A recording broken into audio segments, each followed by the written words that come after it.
Hola, ¿cómo estás? Dios te bendiga. Te doy la bienvenida a un nuevo encuentro de Casa Bíblica Argentina.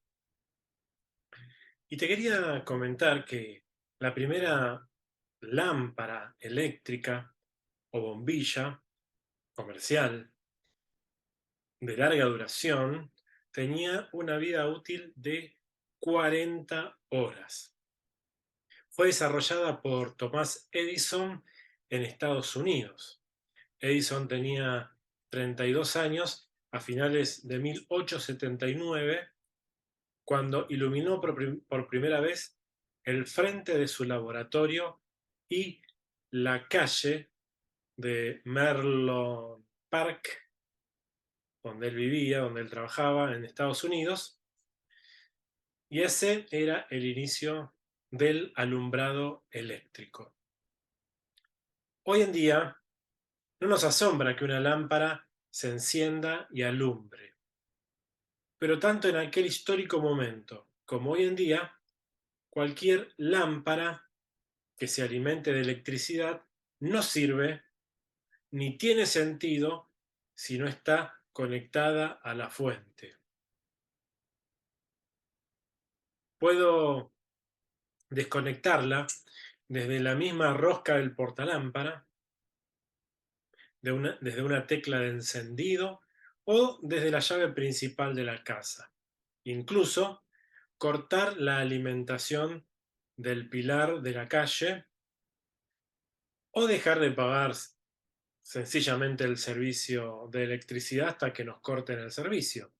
Pero si la lámpara no está conectada a la fuente o se corta el circuito que lo une a la fuente, la lámpara no sirve para nada y es solo un objeto inservible, un objeto inservible más, que tiene un propósito sin cumplir. En base a esta introducción, quería que me acompañes con una oración. Acompáñame, Padre, gracias por este momento que vamos a compartir de tu palabra, y cuando viene tu palabra es sabiduría para transformar nuestras vidas.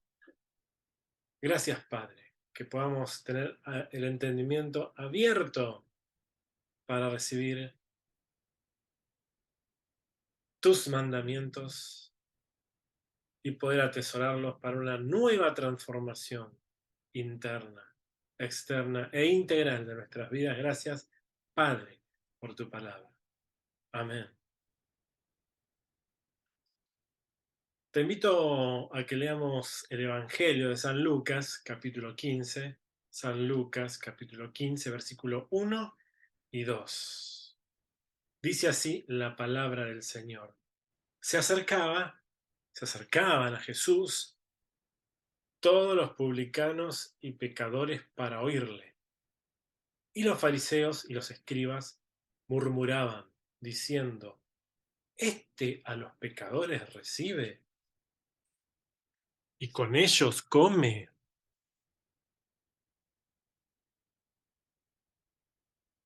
Este es el primer, o podemos decir, este es el resumen corto de la historia que Jesús contó, la historia conocida como el Hijo Pródigo, en la versión Reina Valera 1960. Otras versiones lo titulan como El Hijo que se fue de la casa. Y una muy interesante es la versión La Palabra hispanoamericana, que titula Parábola de los dos hijos y el Padre bueno. Para los que no conocen la historia, no están familiarizados con esta historia, con la historia del hijo que se fue de la casa, narra la historia de un hombre que tenía dos hijos. El menor de ellos le pide la herencia al padre.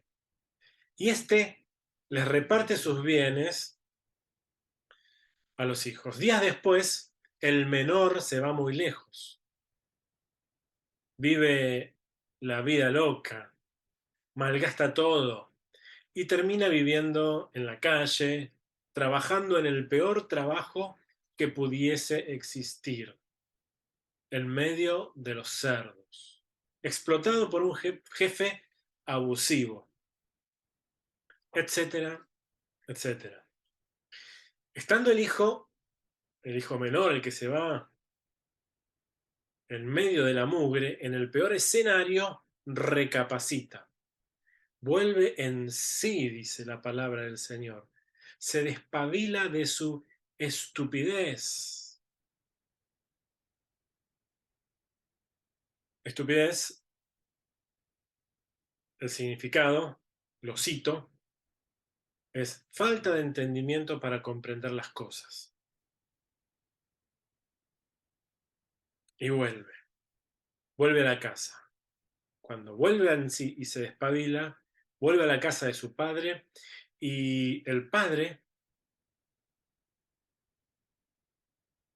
lo recibe con un abrazo, con un fuerte abrazo, hace una fiesta por el hijo que vuelve, el hijo menor vuelve, hace una fiesta, pero el hijo mayor, que vivía con el padre, que nunca se había ido, con celos amargos, se enoja muchísimo, porque su padre realiza un festejo increíble por el hijo que regresó. Esta historia tiene muchas implicancias, mucho para analizar. Lo que yo quiero hacer notar es que con respecto a Lucas 15, versículo 1 y 2, que acabamos de leer, Jesús está diciendo, uno, el Padre recibe a los pecadores y traidores, en este caso cobradores de impuestos, que era casi lo mismo en aquella época. Versículo 1, ¿no? Lucas 15, 1 y 2. Leímos recién. 1, el Padre, punto 1, podemos decir, el Padre recibe a los pecadores y traidores que se arrepienten. Y está diciendo, esto merece una gran fiesta. 2, versículo 2 o punto 2, los falsos religiosos, es decir, los fariseos, y los maestros de la ley, es decir, los escribas, eran como el hermano mayor, llenos de amargura, enojo y frustración.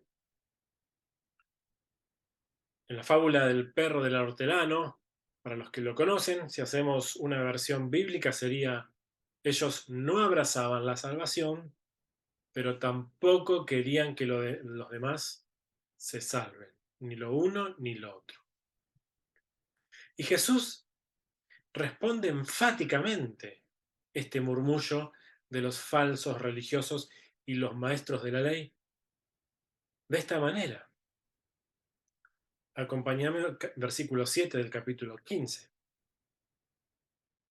Dice el capítulo, perdón, el versículo 7 del capítulo 15 dice el versículo 7, de la misma manera, hay más alegría en el cielo por un pecador perdido que se arrepiente y regresa a Dios que por 99 justos que no se extravieron. El versículo 10, si me acompañas, dice, de la misma manera hay alegría en presencia de los ángeles de Dios cuando un solo pecador se arrepiente. Y el versículo 32 dice, teníamos que celebrar este día feliz, pues tu hermano estaba muerto y ha vuelto a la vida. Estaba perdido y ahora ha sido encontrado. Tres respuestas directas y sencillas, contrarias al murmullo y a lo que pensaban ellos.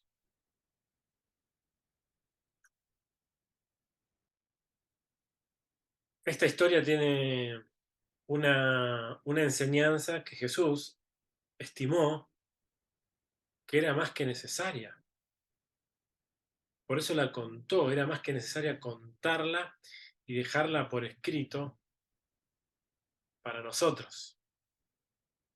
Y es interesante remarcar el versículo 17, que quiero que vayamos ahí, que el Hijo reconoce lo siguiente: en casa de mi Padre tienen abundancia de pan. Leamos versículo 17, capítulo 15, versículo 17. Y volviendo en sí, dijo, ¿cuántos jornaleros en casa de mi Padre tienen abundancia de pan? Y yo aquí perezco de hambre. Me levantaré e iré a mi padre y le diré, Padre, he pecado contra el cielo y contra ti.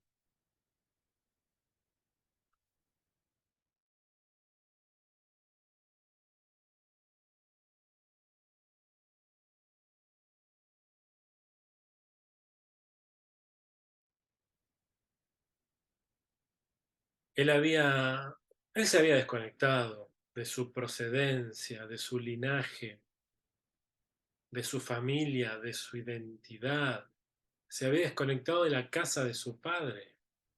Se había desconectado de la salvación. Se había desconectado de Dios, que es el Padre que aquí estamos leyendo en esta historia, representa al Padre, a Dios. Y la Biblia es un libro con verdades espirituales y grandiosas. Todos lo sabemos, pero también tiene un valor histórico, ¿no? Y todo lo que tiene la palabra de Dios, la Biblia, está documentado por diversas fuentes, por la historia, la sociología, la paleontología, la arqueología, la lingüística, las ciencias sociales, fuentes literarias, etcétera. Porque la Biblia es un libro veraz, es increíble, es entretenido y también es de tal manera rico en contenido que las mismas fuentes que dan cuenta de la veracidad de la Biblia se pueden utilizar para entender muchas cosas que a nosotros se nos escapan, sobre todo en lo que quiero comentarte ahora, que tiene que ver con el aspecto cultural de la época. En el contexto justamente cultural de esta historia tenemos que prestar atención a lo siguiente. La herencia no se podía vender, no se vendía, era imposible pensar en eso, o traspasar el título de propiedad, regalar, mucho menos fuera de la familia. Había varias leyes, pero la más importante era la de la primogenitura,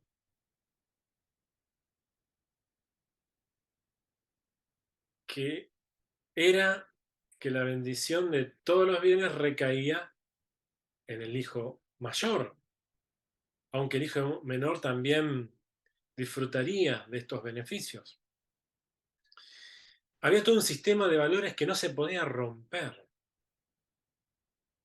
Alguien dijo en el libro de Reyes, Dios me libre de vender mi heredad, la heredad de mis padres.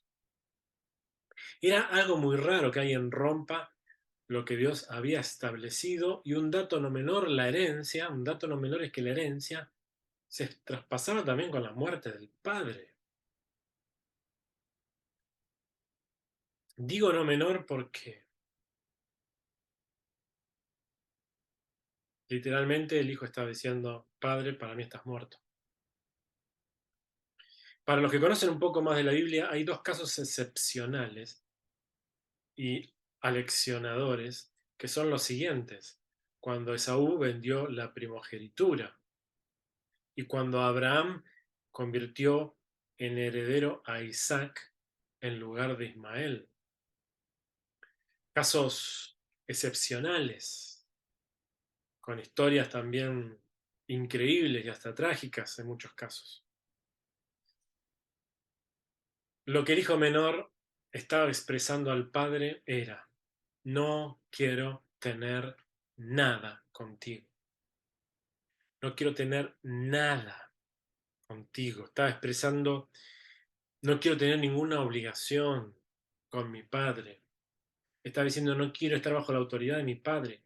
No quiero estar bajo la obligación de Dios. No quiero estar bajo la autoridad de Dios. No quiero nada con Dios. Estaba diciendo, desearía que estés muerto. Para mí Dios está muerto. Eso estaba diciendo. El hijo estaba desconectándose completamente del padre. Una desconexión total. No amaba al padre. No tenía gratitud con el padre. Era un ingrato. Y con esto demostraba un desprecio. Terrible desprecio. Y aquí la expresión, mi padre tiene abundancia. Es como, wow. El texto original de la palabra de Dios es enfático porque habla de ser superabundante. Mi padre tiene una superabundancia. Habla de sobreabundar, de cantidades excesivas. Y en Efesios 1:8 se utiliza esta expresión, la misma, y dice que hizo sobreabundar para con nosotros con toda sabiduría y inteligencia. Eso está en Efesios 1:8, te lo comento, pero ya volveremos a este versículo que también habla de la abundancia del Padre. La sabiduría e inteligencia es parte de lo que abunda en riquezas el Padre para nosotros, todas espirituales. Tiene que ver con la salvación, con la vida eterna. Y separarse del Padre es la muerte espiritual. Por eso el Padre dice, estoy haciendo una fiesta porque mi hijo que había muerto, que estaba perdido, ahora vive, ha sido hallado, lo encontramos. Por eso esa salvación habla de una fiesta en los cielos.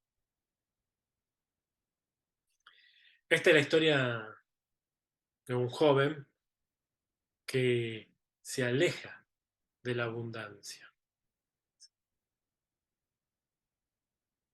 y se va de la casa del padre, ¿no? De la fuente de abundancia. Se desconecta de la fuente. Y como te dije anteriormente, el joven se aleja, se desconecta, se va de la casa del padre. Se desconecta de la fuente de abundancia, se desconecta. Murió espiritualmente, perdió la salvación, se desconectó de la fuente de la abundancia. Nos hacemos varias preguntas y una es, ¿este joven realmente tenía alguna idea de lo que era la abundancia de su padre? ¿Sabía? ¿Por qué de pronto se da cuenta? ¿Qué es lo que qué es lo que está pasando? ¿Sabía o no sabía? de esa abundancia? ¿Será que realmente no le había valorado a esa fuente? ¿Qué pasó? Él se alejó de la abundancia. Estas preguntas retóricas es para que vayamos pensando. La verdad es sencilla, se desconectó de la fuente de la abundancia y tuvo en estima muchas otras cosas que pensó que lo iban a satisfacer. Pensó que buscar todas las satisfacciones pasajeras lo iban a llenar, pero estaba vacío. Una lámpara desconectada de la fuente no sirve para nada, no cumple un propósito. Apagada, está muerta, vacía. Sufre, hay tristeza, desazón, ansiedad, depresión, intento de suicidio, sencillamente se apaga. Derrochó todo en una vida descontrolada.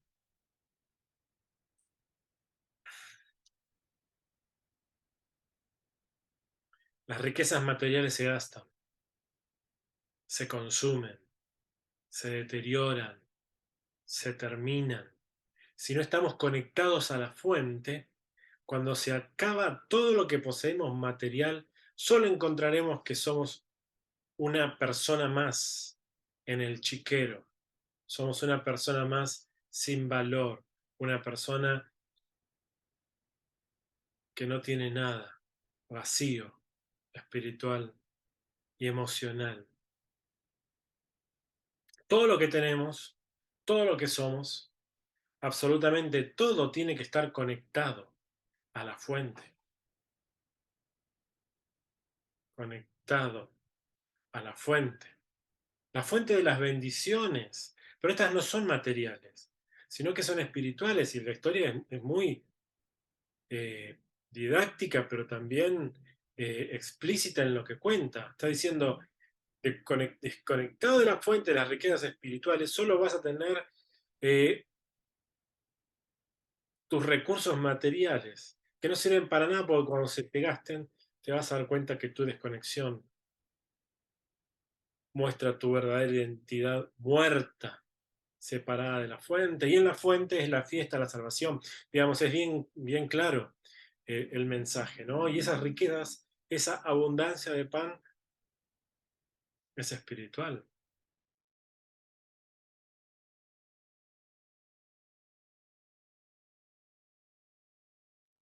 En principio la salvación, ¿no?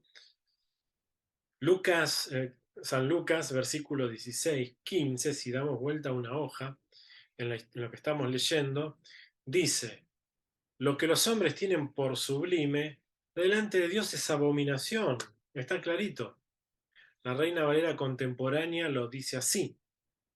Lo que la gente considera sublime, ante Dios es repugnante. Estás en el chiquero de la vida. Los bienes materiales están, pueden estar o no, pero no te pueden dar salvación. Se terminan, se corroen, se gastan, se destruyen, se deterioran y con el tiempo, si no estás conectado a la fuente, te vas a dar cuenta que no vale para nada, ni siquiera tu vida. Pero este joven recapacitó. Mi padre tiene abundancia. Este joven volvió todo andrajoso a la casa del padre y cuando se vieron, el padre lo abrazó.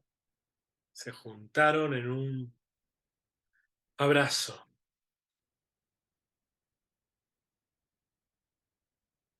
Y el joven le dijo, he pecado contra el cielo y contra ti. El padre hizo una gran fiesta y dijo, porque mi hijo estaba muerto, ha revivido, se había perdido y lo hemos hallado. y arrancó la fiesta.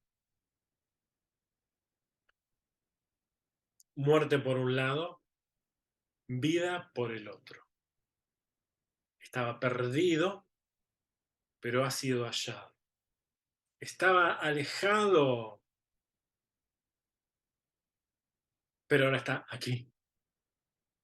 Estaba desconectado de la fuente, sin esperanza y sin Dios en el mundo, pero ahora está en la fuente. Jesús dijo, yo he venido para que tengan vida y para que la tengan en abundancia. La vida abundante es en Él, es con Él, es para Él, es de Él. La vida es para alabanza de la gloria de su gracia y Él es el centro. Él es la fuente.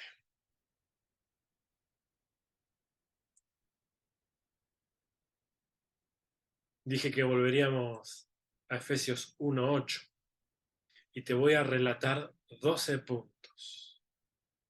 Porque aquí relata la abundancia, comenta y especifica parte de la gran abundancia de estar conectados a la fuente de vida eterna. Estar conectados a la fuente, a Él. Son 12 puntos y lo voy a ir comentando. Seguime desde el versículo 3, que dice lo siguiente. Primero, benditos con toda bendición espiritual celestial en Cristo. Siguiente, seleccionados para estar sin mancha delante de Él. Dijimos benditos, dijimos seleccionados. Elegidos con tiempo y dedicación para ser adoptados como sus hijos. Aceptados por medio de Cristo para alabar la gloria de su gracia. Dijimos benditos, seleccionados, elegidos, aceptados. 5. Salvados y perdonados de nuestros errores por medio de su sacrificio inmerecido. Colmados, el siguiente 6, colmados de sabiduría y entendimiento. Habla de sobreabundar, ¿no? Siguiente, más verdades espirituales, elegidos para revelarnos el misterio de su voluntad, según Jesucristo. Destinados, después, también habla de destinados para su propósito, de juntarnos en su plenitud. Siguiente, también herederos suyos, porque estuvimos siempre en su mente. Destinados para alabar su gloria. Dijimos herederos, dijimos destinados, dijimos elegidos, colmados, salvados. El siguiente es marcados, marcados como su propiedad por el Espíritu Santo.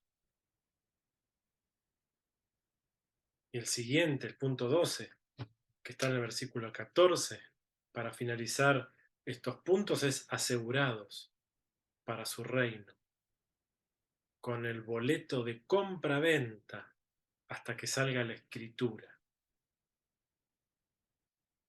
Estos puntos están ahí detallados, de cómo el Señor nos hizo sobreabundar con toda bendición espiritual en Cristo Jesús. Y nos hizo sentar en los lugares celestiales. O sea, nos dio todo ya y de manera anticipada estamos disfrutando lo que va a ser luego las grandes bendiciones eternas. Solo acá vemos las grandezas de sus bendiciones. Toda esa es la abundancia de pan, la abundancia de su gloria.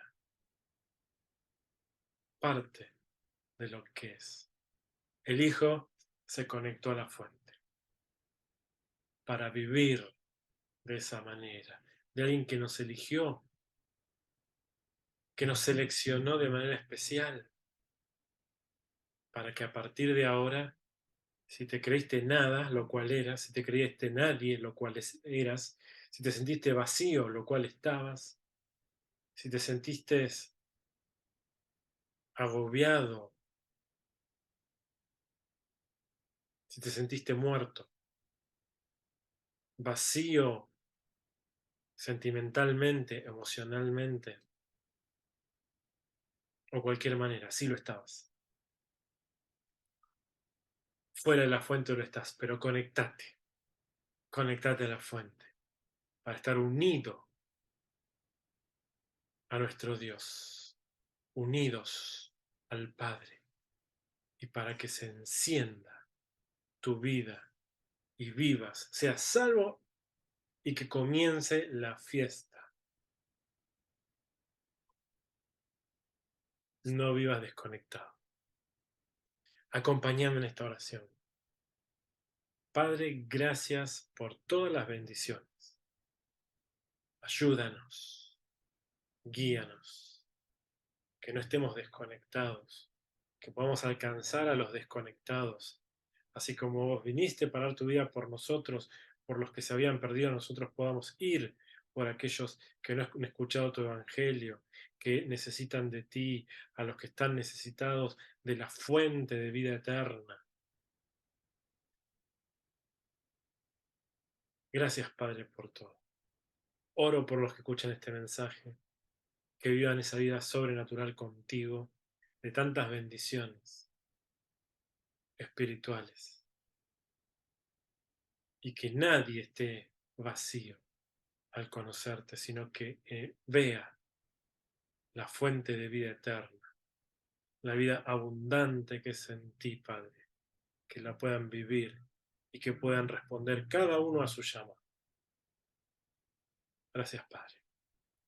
Amén. Amén. Dios te bendiga. No vivas desconectado. Que tengas una linda semana.